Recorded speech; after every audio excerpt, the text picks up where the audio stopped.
Ron has to remind me to stay here because usually I'm a very active, it's like a comedian up here. I'm like each side of the stage, get people to stretch around and stuff. How are we doing today? Everybody good? Good. All right. Thank you to Dark Trace and Dylan. That was a lot of noise and distractions. So I appreciate that. All right. All right. So welcome. My name is Donovan Brady. I'm the Director of Solutions Architecture at Logicworks. Logicworks is a cloud services provider. We'll get into that in a little bit. And today I'm going to be talking about modernizing your applications. Ron was just talking about Patch Tuesday, right? Basically, I'm going to tell you about never having to worry about Patch Tuesday ever again if you have a modernized immutable infrastructure pipeline that you don't have to worry about patching continuously, right? By a quick show of hands, who's already in the cloud? 1, 2, 3. Okay, about half. Yeah, raise them high. Raise them high. Come on. Be proud. Yeah, there you go. Multi-cloud, AWS, Azure, multi-cloud, a lot of multi-cloud. All right, awesome. Well, the good news is it's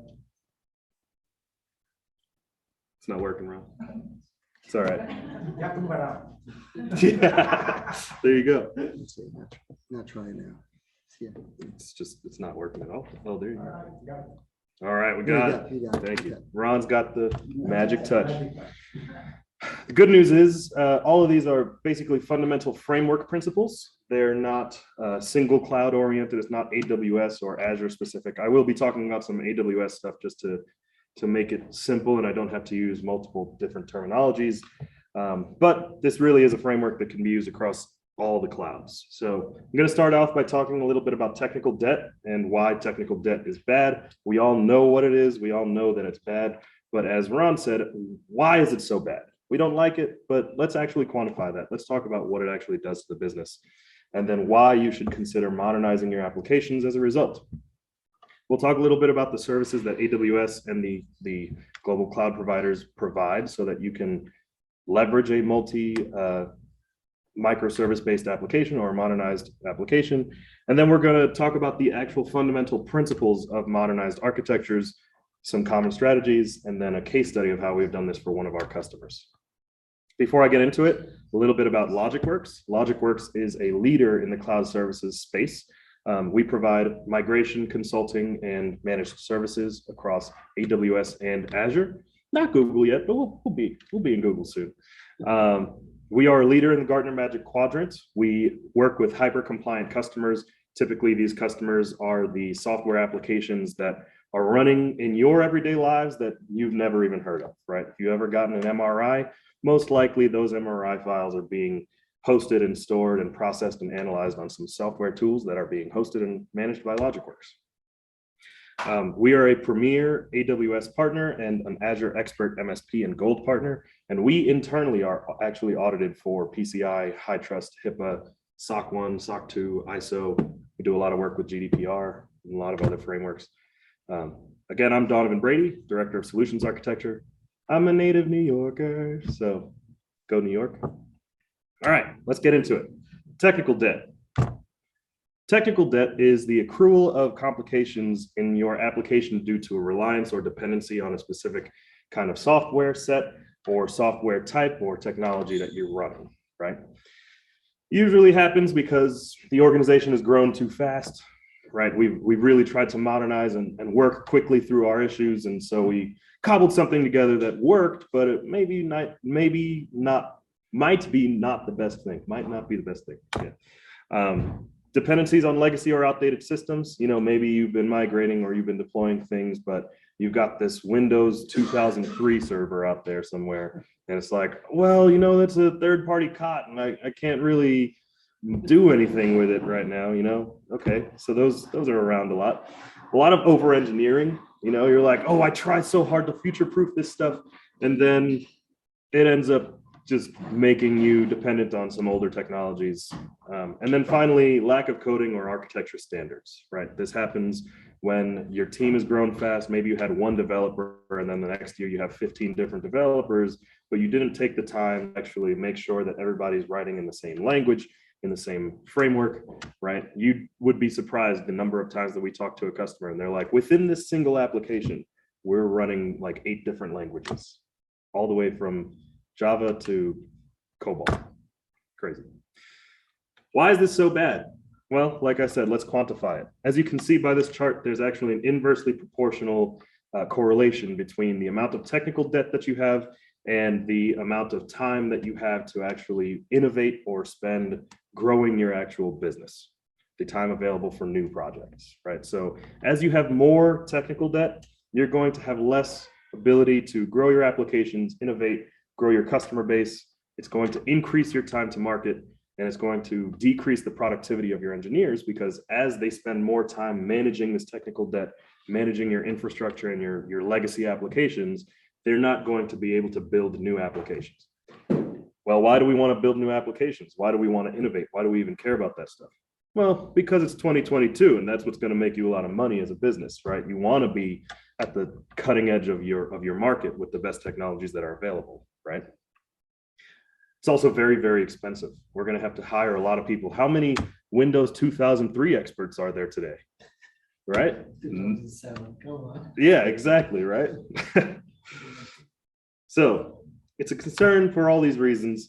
There's low reliability, there's high security costs and security concerns. It's just expensive in general. It's slow and inefficient, and it's static. You can't really change it. Again, it decreases that innovation capability that you have.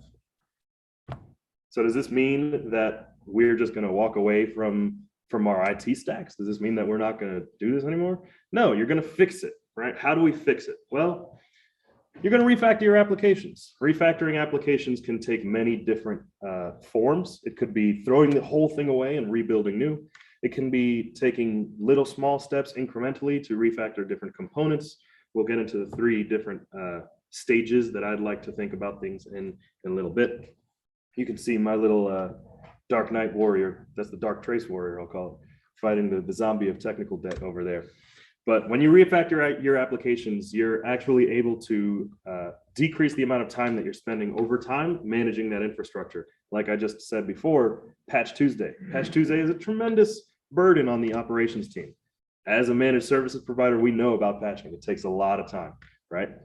If you don't have to patch it, if you could just blow the thing away and then spin it back up with the newest operating system, no patch necessary, right? If you can put it in an auto-scaling group and you just know that, oh, whenever the new version of this comes up, it's going to automatically be patched. There's no vulnerabilities. There's no issues here. Perfect. If something goes down, you don't have to worry about reliability concerns because it just load balances over to that other virtual machine that's deployed, right? It also allows us to decouple our dependencies, allowing for greater flexibility and innovation. Instead of these giant monolithic applications where if one component goes down, your entire application goes down. Instead, we can scale each of these microservices independently so that if one service goes down, again, that could load balance to a different server or a different resource or a different service, and the entire application can go down, and maybe that's just one site that'll have a 400 error for 5 seconds, you know? It allows you to focus on your business requirements. Like I mentioned before, it decreases our time to revenue, time to market. It allows us to spend more time on growing our business, right? We want to be that cutting edge company. We want to have the best technology out there. We want to cobble our competition, right? You can't do that if you're worrying about all your technical debt. And finally, we can leverage the cloud native tools that AWS, Azure, and Google have been deploying for the last 15 years to make this easy for us, right?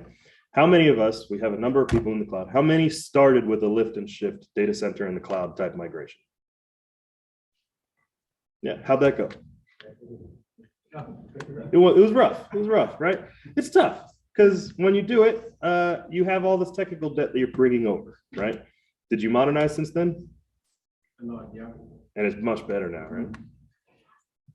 I mean, the solution is really to just keep moving to cloud services, getting rid of the. Yeah, exactly. That's the only way to go. Move to AWS services. Look at that. Perfect segue. Thank you, sir. Yeah, I think we timed it well. Yeah, I think he did not get paid before this. I'll pay you after. So AWS, Azure, and Google have a ton of native services that allow you to do this easily, right? We were just hearing about Anthos earlier, right? It allows us to deploy a Kubernetes cluster wherever we are and use the same centralized tooling. AWS has the same thing, sort of. It's not Anthos where it could be deployed anywhere, but EKS, it's the managed Kubernetes container service, right? As you can see, this is just a short list of the services that AWS has available to you, but they're managed services for load balancing, for databases, for virtual machines. You don't even have to manage virtual machines anymore. You can use Elastic Beanstalk, which is a managed instance for you. You could just put your app on it and let it run. Or you could go all the way through to the most serverless tools that you can use, like Lambda. You just deploy your code on it and it runs for 15 minutes and then that's it, right? It turns off. You don't pay for it when it's not running. So as you can see, it's significantly cheaper, it's significantly faster, and it allows you to innovate way more, right? Who's familiar with the well-architected framework? All right, a couple people in the back, I see that. All right, so the well-architected framework, AWS created about 10 years ago now. It was like a 300-page white paper that we all had to read before we got certified. It was like the worst thing in the world. And they've just been innovating on it over time. Now they have these lenses that come out. There's a lens for security, and there's a lens for serverless, and there's lens for reliability and things like that, right? But basically the well-architected framework are the 5 pillars of excellence that you need to maintain in order to understand that or know or be confident that your infrastructure is well-defined, well-deployed, and well-operated, right? These 5 pillars, as you can see here: operations, security, reliability, performance, and cost. If you can target all 5 of these pillars, your application is going to be great. The difficulty is with a monolithic application that's tied to these legacy apps and legacy services, it's very hard to maintain compliance with all 5 of these pillars within the well-architected framework. We're going to talk, did you get the picture? Did you get it? All right. We're going to talk about how modernizing hits all of these 5 pillars in a second. So 1, we want to make sure that we are increasing our flexibility. We want to offload our operational tasks to these AWS or Azure managed services because they've already built the tool to do it for you. Why do I need somebody to monitor this and do the hands-on work for 3 hours a day when I could just code it for 10 hours once and then just run the code for the rest of time, right? It's a no-brainer. You decrease the amount of time that you're spending on these tasks, increase the amount of usage and utilization of the AWS and Azure platforms, and overall increase your ability to maintain flexibility, right? That in turn increases your innovation. It allows you to deploy more cutting edge, more rapid deployments for your applications. It allows you to compete in the market better. And it overall decreases your cost. Like I said before, Lambda, for example, let's say there's, I'm going to use very specific terms. There's an M5 large instance running Linux that you have on 24/7. That's going to run you about $140 a month in AWS, right? $140 isn't that much, but I could probably put that same code on a Lambda function and just spin up that Lambda function whenever it needs to be spun up. And that'll probably be in the free tier of AWS. Free is much better than $140 a month, right? If you expand that times 1,000, you have 1,000 servers. That's a lot of money, right? It's not just the servers. Now you're paying licensing, you're doing all these things. So you want to decrease these costs by leveraging some of these more cutting edge AWS tools. Also, by leveraging some of these tools, you're going to improve your reliability, your redundancy. You can deploy across multiple availability zones. You can load balance. A lot of customers that are dependent on these older legacy applications have concerns about load balancing. It's a stateful application. We can't lose connection to our database. Oh, we can't, the customer can't connect back if they lose the session from this one instance. So it can't fail over to a different availability zone. If we're able to modernize and deploy across multiple different instances, then it doesn't matter. It doesn't matter if it's stateful or not. Now they're going to maintain their sessions with the database. They'll maintain their sessions. You can store your session cache in a Redis database or a Dynamo table or some NoSQL database like that. And finally, as I mentioned before, decoupling. We want to make sure that each service scales independently so that if there is an outage or if there's a failure, your whole application doesn't go down. It's just one component. So I mentioned that there are a few different architectures that you would want to deploy. Maybe if you're taking the stepwise function way to get into modernization. The lowest one, I'd say, the lowest barrier to entry would be immutable infrastructure. You don't need to refactor your entire application, just a few components, and you can create a CI/CD pipeline so that every time you deploy the app, it knows that there's a golden image, there's a known good state that can continuously be deployed, rather than having to spin down your server, redeploy your application, then patch the instance and bootstrap the instance. If you actually do all of that once, save that image, and then redeploy that image every time, it happens in seconds. You can put that in an auto-scaling group. Your application is already going to be up. It can fail over if there's an issue. It can scale out if you need more demand or more load, right? So you create that CI/CD pipeline, you integrate it with your application code, put all of them together, and boom, you've got this golden instance that can scale out. The next step would be containerization. How many folks are containerized in the cloud today? There you go. Ooh, just one. Oh, two. There you go, Eric. Yeah, Eric. That's my buddy over there. Containerization, there's Docker, there's Kubernetes, there's a number of different tools that you can leverage. But the benefit of containerization, there's a lot, but it allows you to fit multiple containers on a single instance. So whereas with that legacy monolithic application, you'd have one app on this giant server that's costing $140 a month. If you have containerization, you could have like 7 different apps on that one server, way more efficient. Instead of having 7 times 140, you can have 140 with 7 on that one, right? It increases your reliability. You can auto deploy some containers rather than having to deploy the entire virtual machine. It increases your security because there's an additional abstraction layer away from that operating system. Somebody gets access to the operating system. That doesn't mean that they have access to the host. I mean, to the container, they only have access to that host, right?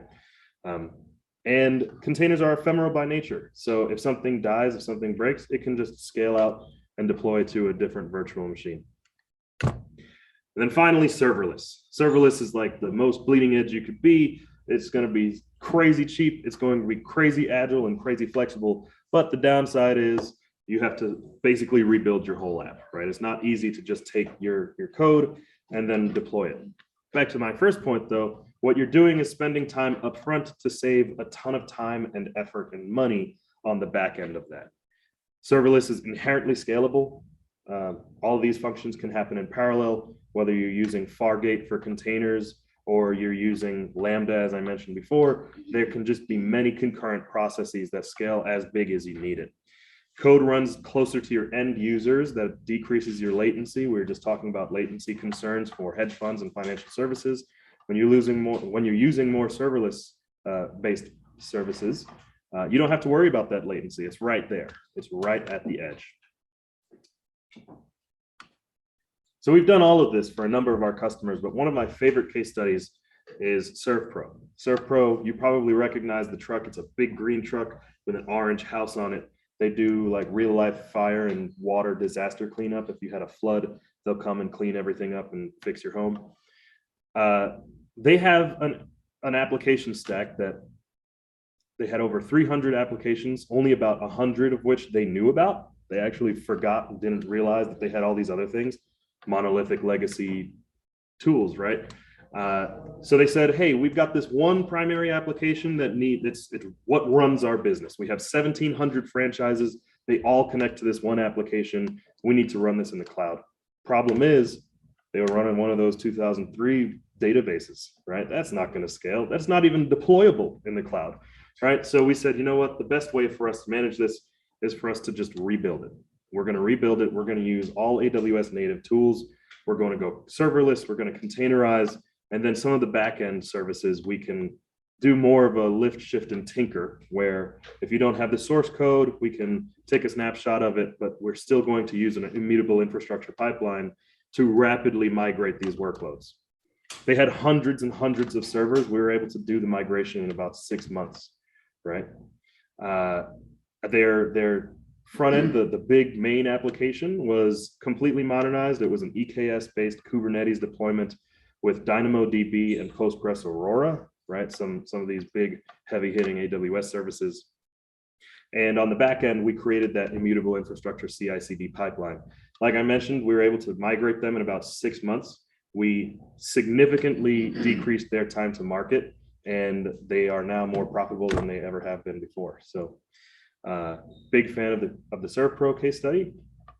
And that's it, right on time. So if you're interested in migrating or modernizing, please come talk to us. We've got about 40 people in the back there.